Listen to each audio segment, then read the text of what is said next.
Vamos seguir, então, sobre a parte da fonte de alimentação, seguindo agora numa extensão, né, que eu chamei de parte 2. Aquela fonte linear, como se chama, né, que eu não gosto desse nome, mas aquela fonte convencional ou não chaveada, que a gente trabalhou no experimento 1, ela não é a mais eficiente, ela não é a mais usada, especialmente em situações que exigem uma carga maior, como a fonte de um computador, ou que exigem mais flexibilidade, né? Todos sabem que hoje em dia, a maioria dessas fontes, você liga em qualquer tensão, qualquer que eu digo, não faz diferença se é 110 ou 127, né? Ou 220. E a questão disso é de uma maior flexibilidade dessa fonte chaveada que a gente começa a estudar hoje. Então, ela é também mais eficiente, que é uma questão muito importante hoje em dia nos circuitos eletrônicos, e a gente vai começar a vê-la. Há muitas configurações diferentes de fazer essa fonte chaveada. Claro que todas elas têm em comum algum elemento aqui que chaveia, naturalmente, a corrente. Nós vamos estudar, em particular, um tipo de conversor de tensão chamado conversor flyback. Primeiro, eu gostaria de explicar esse nome, que é bastante estranho, né? Seria o retorno rápido, né? O retorno voando, o retorno a jato, ou a volta, o voo de volta.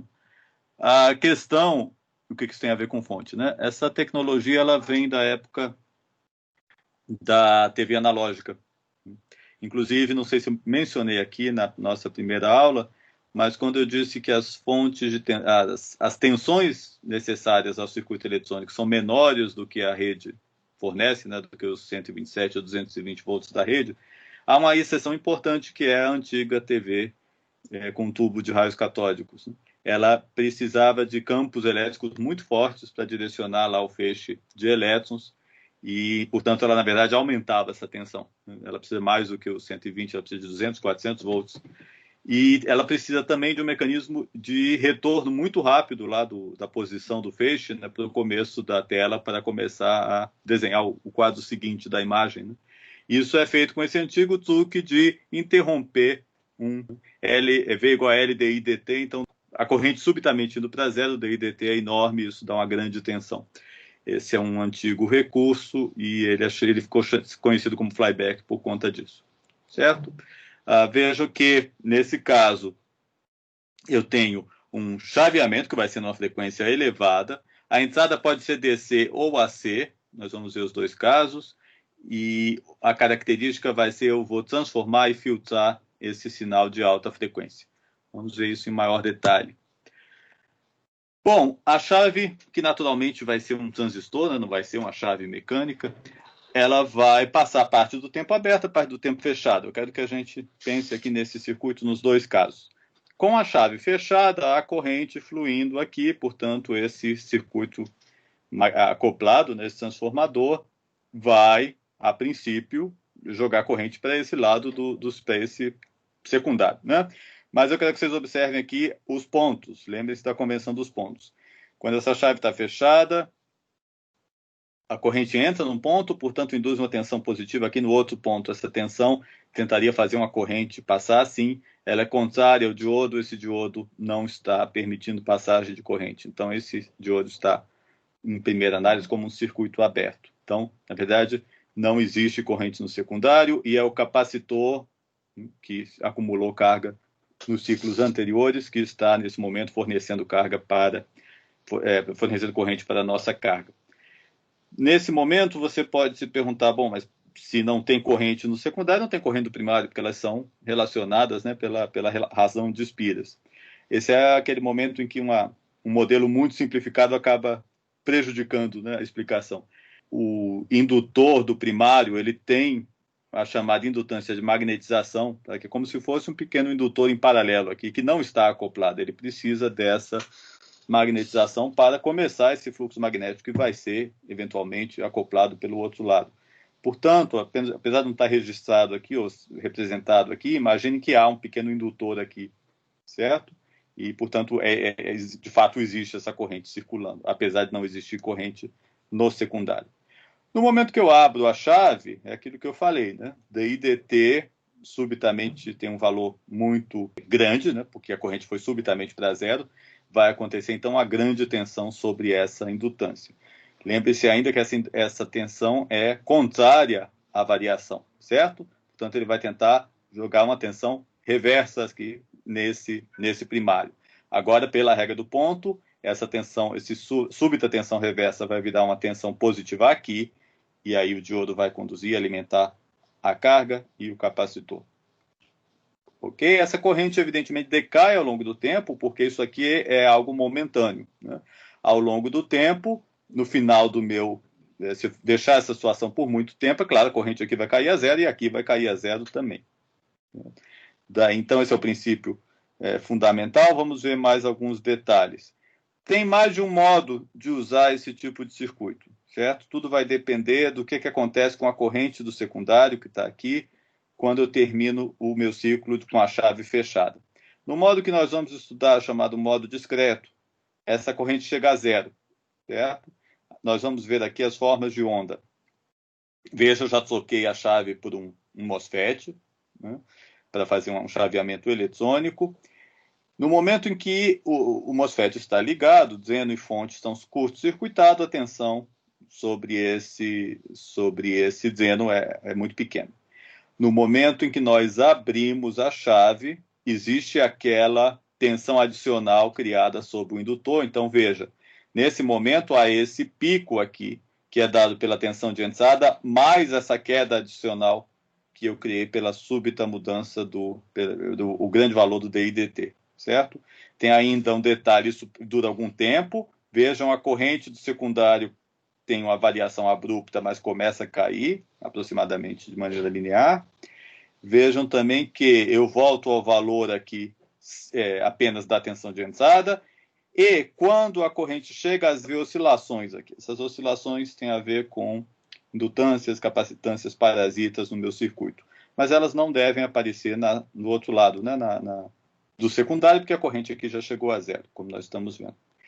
A característica do modo discreto é que essa corrente chega a zero antes de eu voltar a ligar a chave. O modo chamado contínuo, evidentemente, essa volta da chave acontece em algum lugar aqui anterior e a corrente não chega a zero. Há várias razões para se usar um modo ou outro. Esse modo tende a levar a maiores eficiências e a indutâncias menores, certo? Então, aqui estão os detalhes. Esse tipo de onda nós vamos poder verificar na nossa simulação. Nós vamos fazer 2 experimentos ou simulações, né, de 2 circuitos.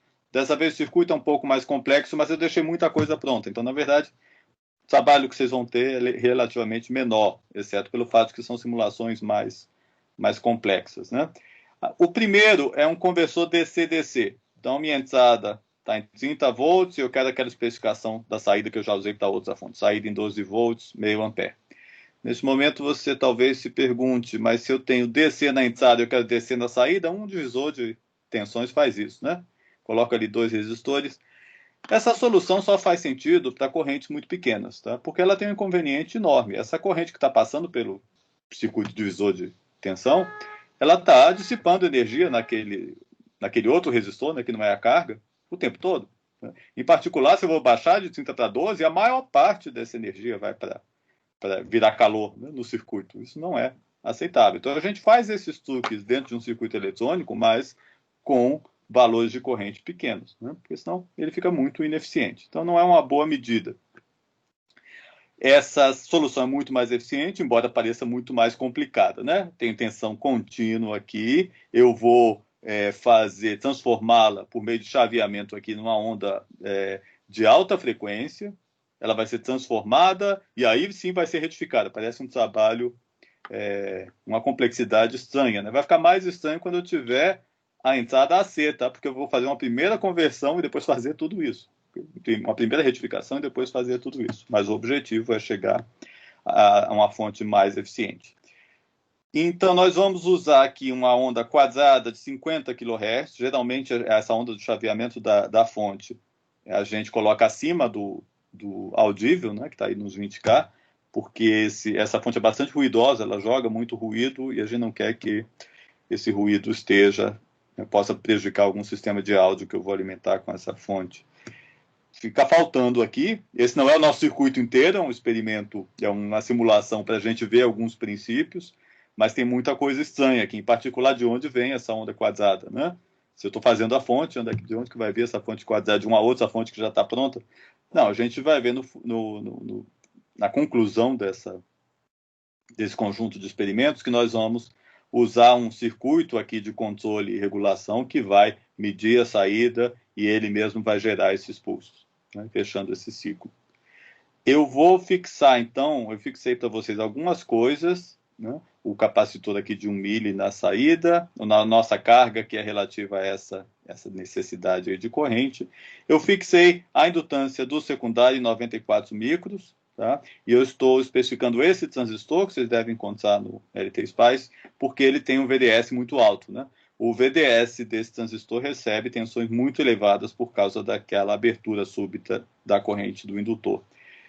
Inclusive, uma das coisas que faz esse circuito estar incompleto é que eu preciso tomar medidas aqui para proteger esse transistor. Então, ele pode ter transientes muito elevados, pode acabar queimando. Então, isso aqui não é um circuito completo ainda. Falta, então, calcular, a única coisa que vocês vão fazer é calcular a indutância e escolher valores para a simulação, mas calcular a indutância do primário. A gente vai fazer isso da seguinte forma.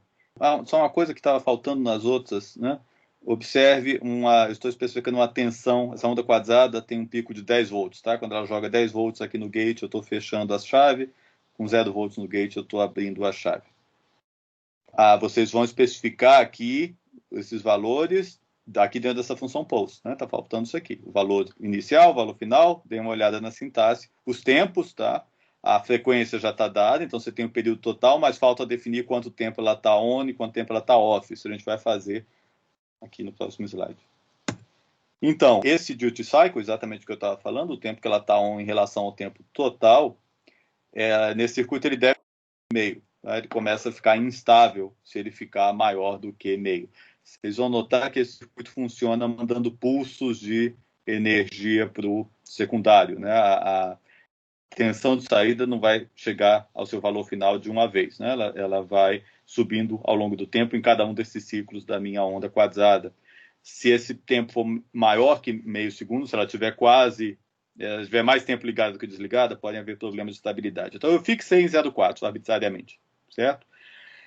Agora eu tenho que calcular a tensão sobre essa indutância naquele momento da abertura da chave para poder calcular a relação desse transformador aqui e ter um valor razoável aqui, próximo ao necessário na carga.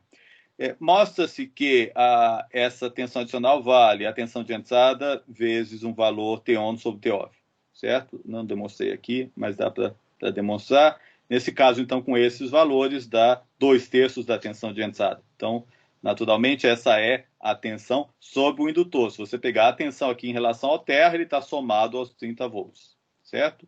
Mas a partir da tensão sobre o indutor, que vocês calculam aqui, mesmo a coisa do transformador do primeiro experimento, tá? Vocês vão calcular uma relação de espiras para passar isso para os 12 volts na saída. Não são 12 volts, né? Lembre-se da queda do diodo aqui. Estou dizendo para vocês considerarem 1 volt, então, na verdade, 12 volts mais 1. E aí vocês calculam a indutância L1. Lembre-se que a relação entre indutâncias é o quadrado da relação entre espiras, que, por sua vez, é a relação entre tensões. Ok? Antes da gente continuar, um detalhe, eu falei que esse circuito vai ter maior eficiência. Uma das razões é que, para fazer essa transformação que eu estou fazendo a 50K, né, que vai ser a minha frequência, esse transformador pode ser muito menor do que o transformador que eu teria que usar a 60 Hz. Tá? Por isso as fontes estão ficando também tão pequenas. O transformador que ela precisa ali dentro é muito menor, por conta da maior frequência. Ok? Seguimos. Esse é o DC-DC. Aqui um mais comparável à nossa fonte do experimento 1.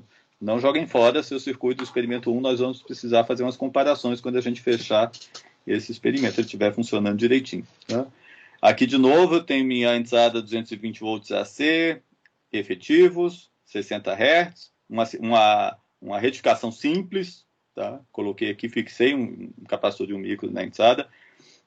Veja, eu estou retificando direto a tensão da rede, tá? Esse diodo não é o diodo que vocês usariam naquela outra fonte lá, que ele vem depois do transformador, onde já estou em baixa tensão, tá? Esse é um diodo de potência.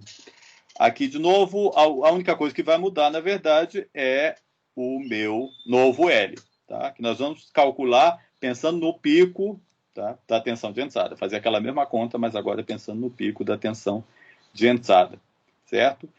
Vocês vão ver agora sim, né, em cada ciclo, vocês vão ver a onda, a forma de onda aqui subindo. Eu vou falar mais sobre a simulação depois. Então, ela leva vários ciclos para chegar a valores estáveis. Nessa configuração, vocês vão ver muito Ripple ainda, tá? Essa carga requer muita corrente. O Ripple aqui é elevado. Ok, aí você pode dizer, bom, mas aqui a gente coloca aquele regulador e fica tudo bem. Vocês até podem fazer isso, se vocês tiverem essa curiosidade, vai funcionar. Agora, é uma coisa sem sentido. Aquele regulador, ele regula dissipando energia extra na forma de calor, né? Aquele transistor lá que eu mostrei para vocês, que é o princípio, né? O coração do circuito, ele está na região ativa, ele está dissipando energia. Então, eu estou atrás de um sistema mais eficiente, eu não vou fazer a regulação assim. Como eu já disse para vocês, a regulação vai vir de um circuito que vai fechar a malha aqui, vai medir a tensão de entrada e vai controlar esse período dessa onda. Certo? E aí a gente vai ter uma coisa mais regular. Okay? E é exatamente porque ele tem esse controle automático na saída também, se vocês têm essa curiosidade, que agora já não faz diferença se você está ligando aqui em 220 ou em 127. Ele pode controlar isso com certa facilidade.